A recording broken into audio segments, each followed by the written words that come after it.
Explore the Narrows.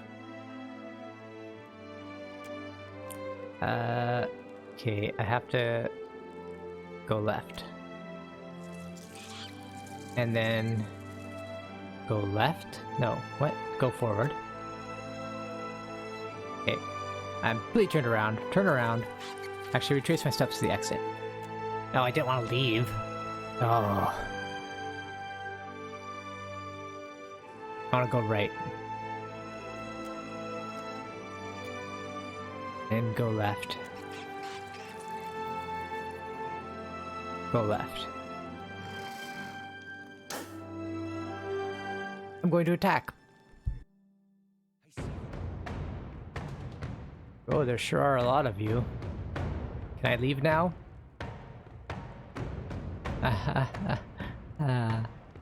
Why is Ilman in front? Why is Adair in the back?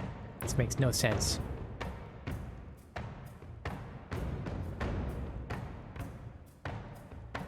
To the ice. Not good.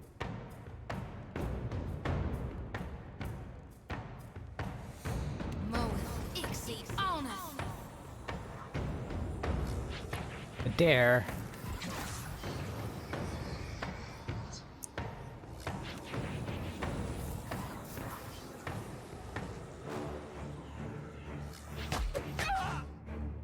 Oh, it's already going bad.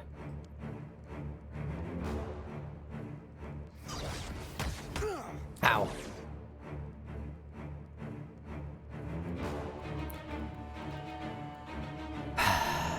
Where's my smoke veil?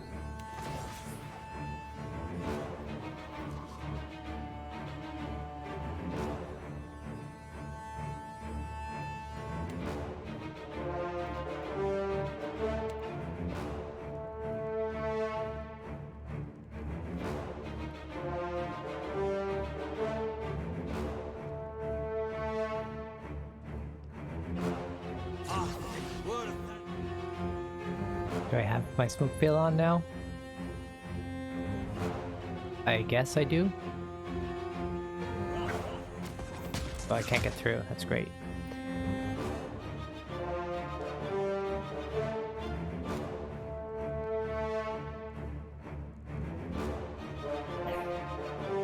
That's wonderful.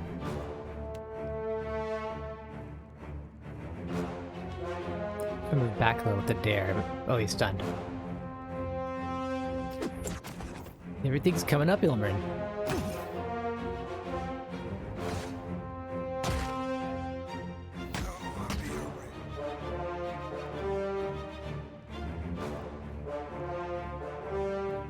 Jyoti. You did it already.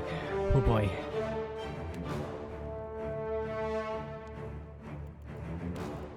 Heal yourself.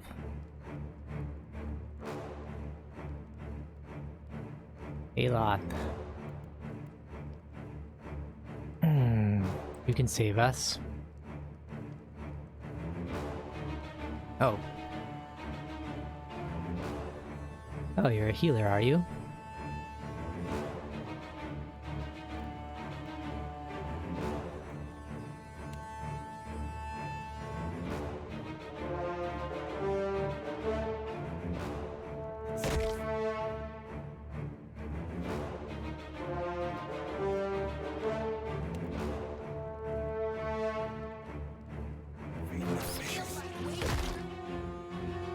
Alright, I think you can make it through now. What are you doing, Elmer?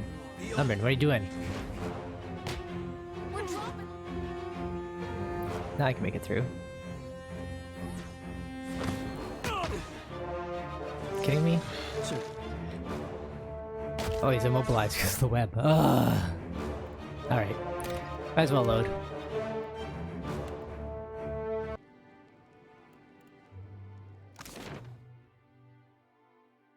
Did I already talk to the Spindle Man?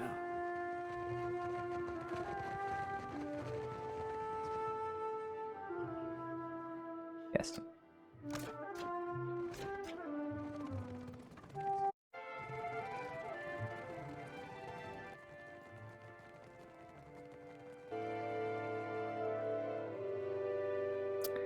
Go to the Gullet.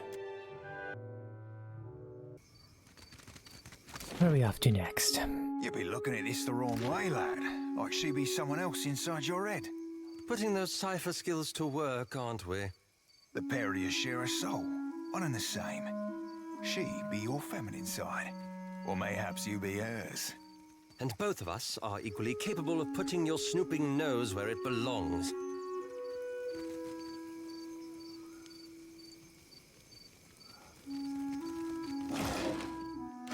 Oh. Yes, Aloth is the mushroom carrier now. Ooh, a Forsaken cat. I love Forsaken cats, because now they're my cat.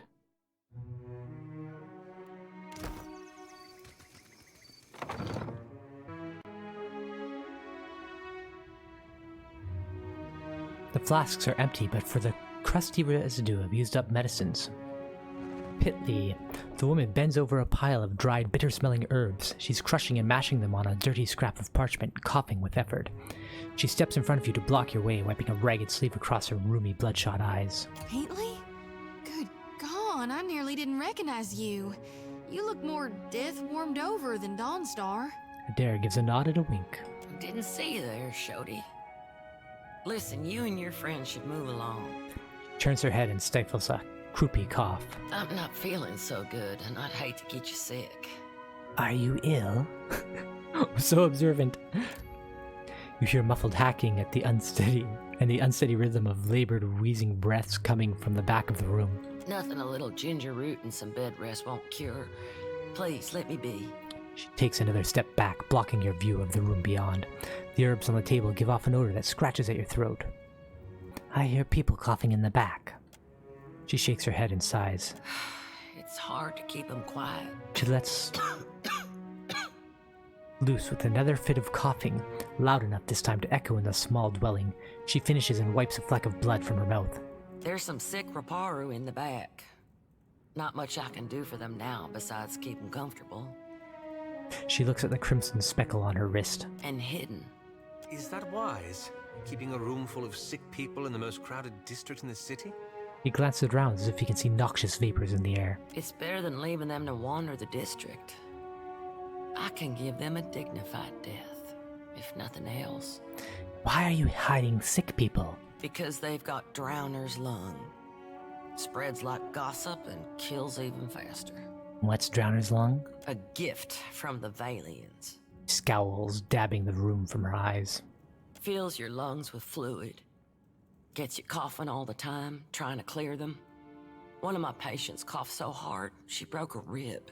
Eventually, it gets so bad, you can't hack it out. You just lie there, struggling for breath, until you choke on your own phlegm. I hear it's a long, hard end. She trails off for a moment, a distant look in her watering eyes. Go on. I heard some Roparu had gotten sick, so I brought them here to care for them. City healers don't come down here. She frowns and gives her nose a vicious swipe. Realized what it was when I heard the rattle in their chests, the way they gasped for air. She wipes the back of her hand on her leg and shudders. Only cure is an elixir made with pine seed oil. It costs a lot, though not nearly as much as an epidemic. Still, if news of this outbreak gets out, these poor souls will get tossed into the old city. No one with any money in Neketaka spends it on the Roparu. I see. Is there any way to get a cure? You can get nearly anything on Delver's Row. Only trouble is finding it, and paying for it. Unfortunately, the children of the Dawnstars don't have many connections in this part of town. She turns away, whooping and hacking into her arm. Children of the Dawnstars. Not to be confused with the supernatural manifestation of Aothis, the Children of the Dawnstars are Rayad Saren followers of Aothis who have traveled to the Deadfire archipelago as migrant workers in the decades following the Saints' War. Lacking colonies of their own, Dawnstars can often be found in the employ of Valian Trading Company or Royal Deadfire Company. Need something? Have their medicine? What interests do the Children of the Dawnstars have in the Gullet? About the only honest one. The Roparu here are treated like garbage. Even made to eat garbage from that scrap heap opposite the lift. She shakes her head. If you can eat it, it's not garbage. And Dereo and his Principe scum took advantage of the neglect down here to set up the black market on Delver's Road. Dereo? He runs most of the criminal mischief that goes on here. I have to speak with Dereo. Some say he's an old Valian traditionalist. Some say he's a thug with good taste. She holds her hands out, shifting her open palms like platforms on a scale. Either way, I steer clear of him. She shivers without it. Whether out of fear or illness, you couldn't say.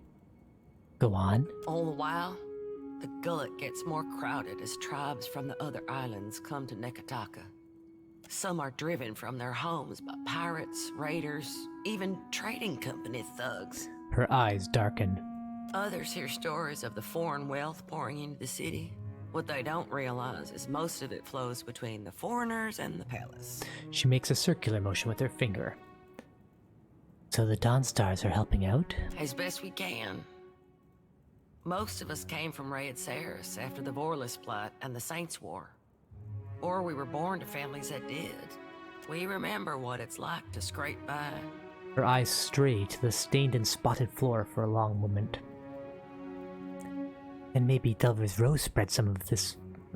And maybe Delver's Rose spread some of the wealth down here. That's what Dereo and his people say. They recruit Roparu to sneak things from the docks, report on meetings between traders. She grimaces. I can't blame the Roparu. Not when the alternative is eaten from a trash pile. But I don't trust these Principe any more than I do the trading companies. She folds her arms, shaking her head. Difference being, lass, the Roparu be their customers and confederates alike. To the company bilge barnacles, they be only product. He taps the end of his snout. And whenever the city authorities finally crack down, the Roparu will be caught in the middle. I see. Some days, I think maybe this is why Aethys brought us to Deadfire. So we can do some good. Other days, I'm too damn tired. She arches her back, popping her spine. Well, it just so happens I actually have your medicine here. Her eyes, watery and red, dart between you and the file you hold. She coughs into her fist. That could save an awful lot of sick people. She wipes her hand on her shirt and holds it out to you. Not so fast. This cost me a lot. Can't imagine it came cheap. Take this. It isn't much, but it's all I've got. That settle us?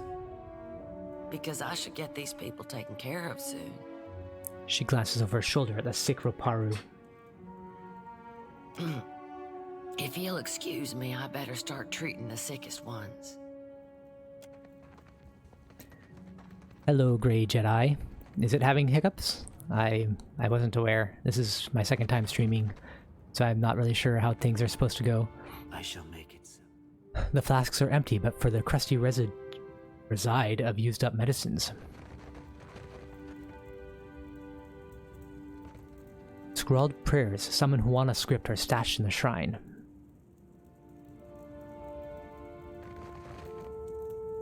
Need something?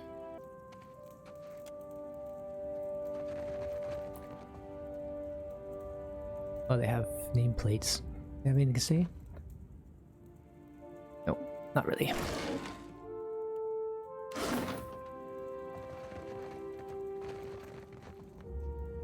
As you like. A bitter-smelling sludge fills the cups. Well, that's good. It's all worked out now.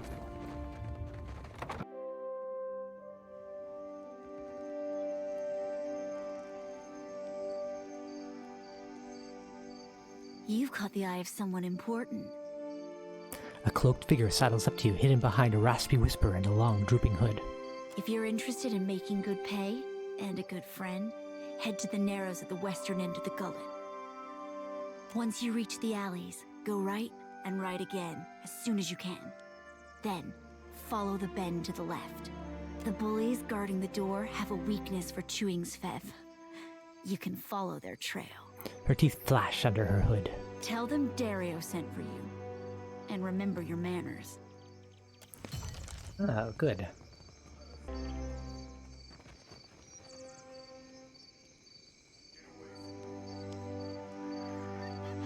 Are you sure that it's Twitch and not my channel? You hear? The Dawnstar's granted Pitli the power to heal the plague folk. I always knew she was a blessing.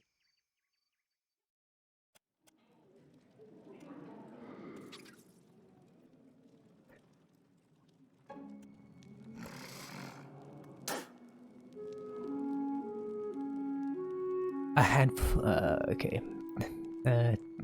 Dereo sent a messenger for me. The guards nod and let you pass, chomping loudly on mouthfuls of sfef. At the end of the passage is a stately door crafted of polished mahogany. Through the small slit in the door, you catch flashes of fire-cast shadows and bright textiles. The scent of sandalwood and cinnamon oil come to you on a warm draft. Whatever's beyond the door is likely far more elegant than anything else you've seen near the gullet. Enter the hideout.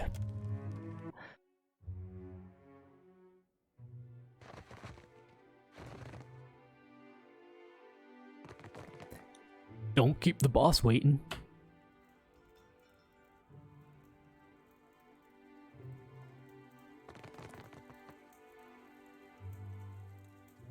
Now here's something. A thin, long-limbed man holds a handkerchief in one hand and a threaded needle in the other. As you approach, he sets his handiwork aside, and you can see an elaborate goldwork pattern embroidered around the edge, the same pattern that adorns his brilliant tunic. You also notice a strange bulk beneath the thin fabric of his trouser legs that runs from hip to ankle. The hero of the Roparu visits me at last. You must forgive the cryptic introduction, but I prefer to remain among the comforts of home. He leans forward with a squeak of leather and a rattle of metal. You see something protruding above his boots, the bottom of a leg brace. Well, ain't you sitting fat and happy in your home while just outside people are starving? He may look like a prince, but he smells like a pirate. Better to be a prince here than a slave out there. No? He dips his head in a mock bow, then he turns back to you. Though these are modest luxuries compared to those at the estate of your friends in Queensburg. His mouth twitches in a smile. But had I only known there was a watcher in my midst, I would have extended the invitation sooner. Why did you invite me here? I have a job. One that could use a watcher's skills. There is an artifact called the Cornet of Waves, which is currently in the possession of a Juana named Takano. I would like you to liberate it for me. He flutters his slender hands in a way that mimics a bird taking flight. And most people of your standing like to handle their acquisitions themselves. Alas, none of my people are watchers, and you will see things they cannot. Takano is a man of many vanities, as your special gifts will no doubt reveal. His villa is on the eastern edge of Serpent's Crown, just downwind of the palace. He pauses, tenting his fingers. The opportunist I first hired was too bold and found herself ejected from the district. Oh, I'm seeing that it's slow on my end now, too. With your unique talents, I am hoping you can avoid such complications and persuade Takano. After all, it would be best to avoid drawing the ire of our Mataru hosts. When you have the cornet, bring it to me. I will pay you well for it, and you will find my favor useful in this part of the city. I'm gonna try something. Just give me a second. Is that smoother? What is the Cornet of Waves? It is an old Juana artifact, a musical instrument of sorts. One hand plays with the elaborate decoration at his sleeve. Ages ago, it was part of a pair, but its companion, the Cornet of Depths, was lost when the old city sank. It's around 4 megabytes per second. I don't have a great internet connection. Both are said to carry the voice of Andra herself. I do not believe in such superstition, of course. He frowns. I was also recording video at the same time, so it's possible that was affecting my I was getting a bottleneck because of that. Yet you see the tension in the way he pinches the fabric of his sleeve. He wants this artifact badly. What do you want with it? I have told told you all you need to know of the cornet. Now, I suggest you focus your sharp mind on retrieving it. What do you require? I do not multi-stream. I don't actually even know how to do that. I'll maybe look into it later. Dereo leans in toward you, his leg braces squeaking. What happened to your A legs? storm, a rash decision, and an accident at sea. One that took my sailing days, but not my skill with a needle. He smiles cryptically. Life in the Deadfire is unpredictable. Sometimes it takes you in its jaws only to spit you out onto some new shore. The Principe seem divided. Which side are you on? Why must we speak of sides? Like squabbling merchants from the republics. He makes a face as if he's just smelled something awful. Once, there were no sides. Only Principe, a people united by common interest and culture. But as our fame has grown, so have our numbers. Many of these new bloods have no sense of restraint and little regard for our heritage. His long finger is straight to his shining sulinet. I don't know what that is. He ain't blowing ballast, Cap. Don't mean there's a course to be charted back in the golden days, though. With a sigh, Seraphin shrugs. If you cling too tightly to old ways, you'll die with them. And if we discard them, who are we then? Simple marauders? The new bloods are Principe too now. And many are inventive in ways the old guard is not. Isn't that lovely? So, about the Cornet of Waves. A most agreeable topic. Or it is an old one ages ago. Both are said. I do not believe in... Okay. Have you any other... Alright.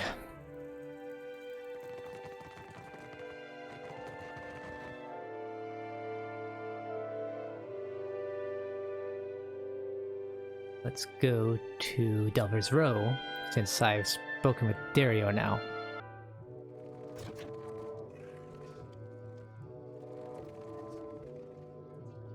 You let me pass?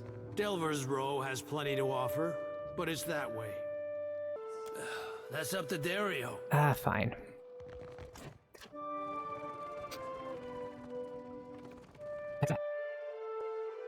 I assume multi-streaming is streaming on multiple different services. I don't know how you and the Watchers sleep, carrying all those souls around. Some nights it's the lantern that lulls me to sleep. It pulses like a heart in my hand. If you find that comforting, then I'm glad for you. For what? Bataro's the second this month. And they say the pittings aren't increasing. Do they lie to themselves or just to us? At this rate, who'll be left to suffer the Mataru's ire? I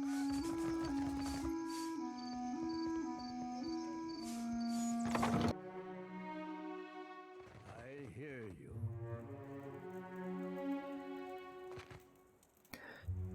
An elderly Roparu man squints in your direction before blinking profusely. He hobbles closer, bare feet slapping the splintered floorboards of his abode. What say you, boy? He peers steadily into your face, blinking faster all the while. The man's arms are thin as sticks. What teeth he has are yellowed or black from years of malnourishment. Can you see me? How do you know who I am? I see much and many things. I simply do not look with these eyes in the same manner that others do. I have heard much as well. Many know you for your dark temperament, Watcher who chases Aethus. I also hear the Roparu's heartbeat, grown thready and pained. Now a Watcher comes to the Gullet, as Amira has shown me you would. Who's Amira? One of the most important deities of the traditional Huana pantheon, Amira is a bird goddess who hatched the world from an egg. The Huana often worship her as Helia. This place is a bit like an open wound. Couldn't hurt to clean it up. He grimaces, bearing jagged, grey cast teeth. The Roparu are being crushed from the top. We starve so slowly, it is an agony. No one deserves to suffer. Not like this. Seraphim snickers quietly. The old man shrugs. This is the Juana way. The fish of our nets are drawn for the tribe. The fruit of our fields, too, is reaped for the tribe. And the coin of our pockets belongs not to one, but to all. So it belongs a little bit to me, too? Can I have some? All spoils are gifted to the whole of the tribe. Oh. The tribe then partakes from the top down, from the most deserving to the least. And why is it that the Roparu are the least deserving, the last to partake of the tribe's spoils? The Mataru risk their lives to protect the tribe. The Kuaru provided skilled goods and services. The tribe takes care of the Roparu more than we contribute to the tribe. Or it did, before our numbers swelled too large. The Dawn Stars would feed us, but the guards forbid them to pervert the order of sharing. There was a man who helped us, a soft-hearted pirate named Ulug. He worked with the Principe captain, Mad Morena, they call her, to bring us food from the black market. But for days now, we've had nothing. What happened? Ulug was never late with his shipments. Always very conscientious. A good boy. For him to disappear for several days without word, he must be dead. That's a little pessimistic. All sorts of things could have happened. The Queen refuses to increase our share of the prize share. Without Ulug's shipments, we will surely starve. I am asking you, what else can we do? I can re-establish the smuggling operation through the black market. The starving sated and the pirates paid. Everyone's grins and giggles. Savvy play, Cap, worthy of Roparu himself. Seraphim smiles and pats his belly. I suppose this once, the ends justify the means. He strokes the end of his chin. You must find Delva's Row, boy. They keep a lift that will take you down to where the pirates play. Surely you'll find Ulug's contact there. If you do not know your way to the Row, someone at the Hole may be able to help you. Follow the path that Ulug first walked for us. But do not meet his same end. I've got bad news. I found Ulog's body in the Narrows. Enoi stills for a moment, only moving to blink his black pebble eyes. Then he takes a deep, shuddering breath and exhales all at once. His damp breath smells like bile and illness. It was as I feared, then. Tell me, how did he die? Was it fast, at least? Painless? He was beaten to death. Looked like it went on a while before he died. The Gullet claims another life, then. The old man groans, rubbing his knobby-jointed fingers across his eyes. I'm sorry you had to see that.